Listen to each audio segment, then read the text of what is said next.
Halo Jawara Sakti, sebelum melanjutkan, silakan subscribe dulu channel ini dan jangan lupa nyalakan loncengnya untuk mendapatkan informasi sakti terkini.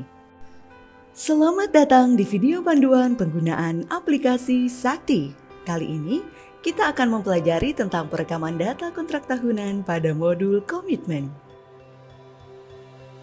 Sebelum melakukan perekaman data kontrak tahunan pada modul komitmen, pastikan data supplier yang digunakan dalam perekaman kontrak merupakan data supplier yang sudah berhasil didaftarkan ke KPPN dan sudah mendapatkan nomor register supplier atau NRS.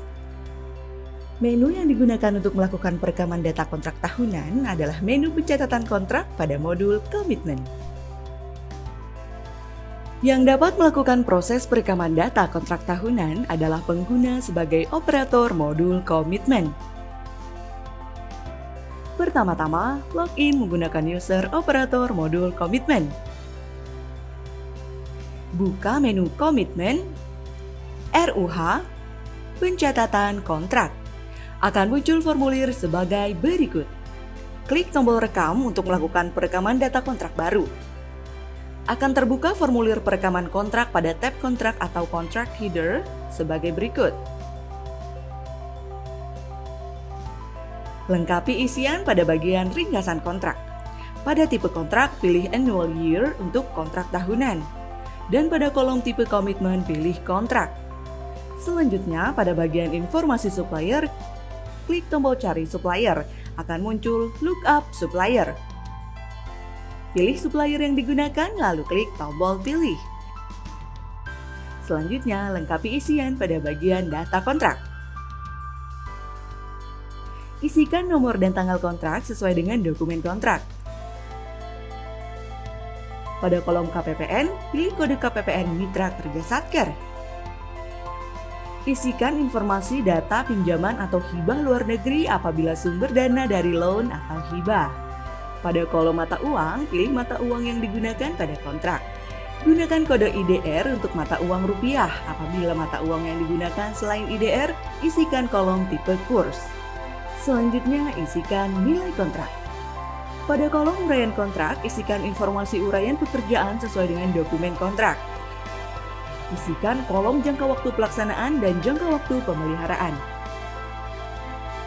Pada kolom ketentuan sanksi, isikan informasi atas sanksi kontrak sesuai dengan dokumen kontrak.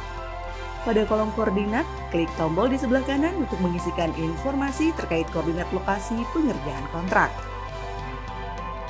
Pada kolom cara pembayaran, pilih cara pembayaran apakah sekaligus atau bertahap. Lengkapi isian terkait informasi uang muka dan retensi apabila ada sesuai dengan dokumen kontrak. Pastikan kembali seluruh informasi pada tab kontrak atau contract header telah terisi. Lalu, klik tombol simpan di bagian bawah. Akan muncul kotak konfirmasi, pilih ya untuk menyimpan dan akan muncul notifikasi data kontrak berhasil disimpan. Selanjutnya, klik tab rencana pembayaran atau contract line di bagian atas. Perlu diketahui, satu baris kontrak lain hanya dapat membebani satu kombinasi 12 segmen COA. Apabila dalam satu kontrak menggunakan lebih dari satu kombinasi 12 segmen COA, maka baris kontrak lain yang direkam lebih dari satu. Namun, satu kontrak lain dapat membebani kombinasi 15 atau 16 segmen COA yang berbeda selagi masih dalam satu 12 segmen COA yang sama. Dan jumlah nilai seluruh kontrak lain yang ada harus sama dengan nilai kontrak. Klik tombol rekam di bagian bawah untuk melakukan perekaman kontrak lain baru. Nomor line akan terisi otomatis sesuai dengan jumlah line yang direkam. Pada kolom tipe line, pilih belanja atau biaya. Pada kolom deskripsi line, isikan informasi deskripsi sesuai dengan dokumen kontrak. Pada kolom kategori line, pilih cara tarik seperti RM untuk kontrak yang bersumber rupiah murni. Pada kolom nilai line, isikan nilai line tersebut. Apabila telah sesuai, klik tombol simpan. Akan muncul notifikasi data line kontrak berhasil disimpan. Setelah kontrak line berhasil disimpan, klik baris kontrak line tersebut untuk mengaktifkan tab jadwal pembayaran, lalu klik tab jadwal pembayaran. Tab jadwal pembayaran berisikan rincian atau termin atas baris kontrak line yang telah direkam. Total jumlah nilai seluruh termin harus sama dengan nilai kontrak line yang menjadi induknya. Apabila terdapat termin yang menggunakan kombinasi 12 segmen COA yang berbeda, maka termin tersebut direkam pada contract line yang berbeda. Untuk perekaman pembayaran uang muka dan atau retensi masih menggunakan metode neto dan direkam sebagai termin. Klik tombol rekam di bagian bawah untuk melakukan perekaman jadwal pembayaran. Kali ini kita akan melakukan perekaman jadwal pembayaran sebanyak 2 termin. Isikan kolom deskripsi pembayaran dan tanggal pembayaran. Isikan kolom pembayaran ke-1 dan isikan nilai pembayaran pada termin tersebut.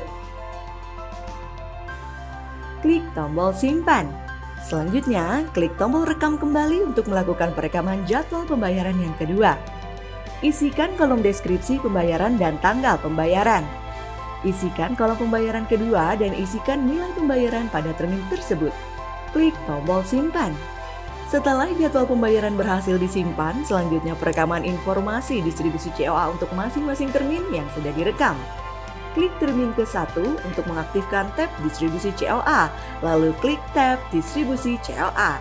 Untuk satu termin hanya berisikan satu distribusi COA. Nilai dalam distribusi COA harus sama dengan nilai terminnya. Klik tombol rekam di bagian bawah untuk melakukan perekaman distribusi COA. Lengkapi isian struktur 12 segmen COA untuk termin ke-1 dengan memilih kombinasi Satker, Kementerian, Eselon 1, Program, Aktivitas, KRO, Akun, KPPN, Sumber Dana, Cara Penarikan, dan Nomor Register. Klik tombol pendetilan COA untuk melakukan pendetilan 15 atau 16 segmen COA yang digunakan.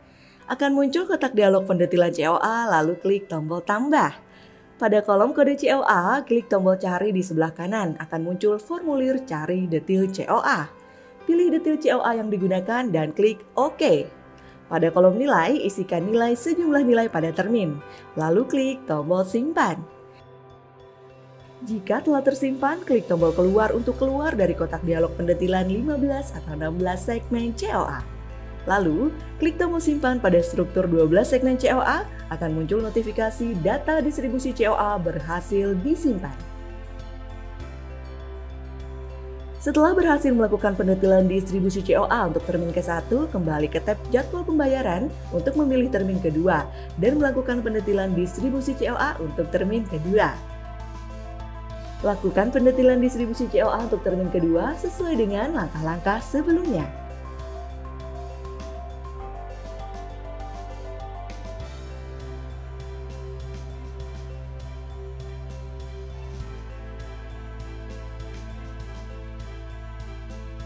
Apabila sudah, klik tombol simpan dan akan muncul notifikasi data distribusi COA berhasil disimpan. Setelah berhasil melakukan perekaman data kontrak tahunan pada tab Contract Header, rencana pembayaran, jadwal pembayaran, dan distribusi COA, proses selanjutnya adalah persetujuan dan pembuatan ADKB CKA atas kontrak tahunan tersebut yang dapat dilakukan oleh user PPK. Dengan demikian, proses perekaman data kontrak tahunan pada modul komitmen telah berhasil Anda lakukan. Selamat mencoba dan bertemu lagi di panduan selanjutnya.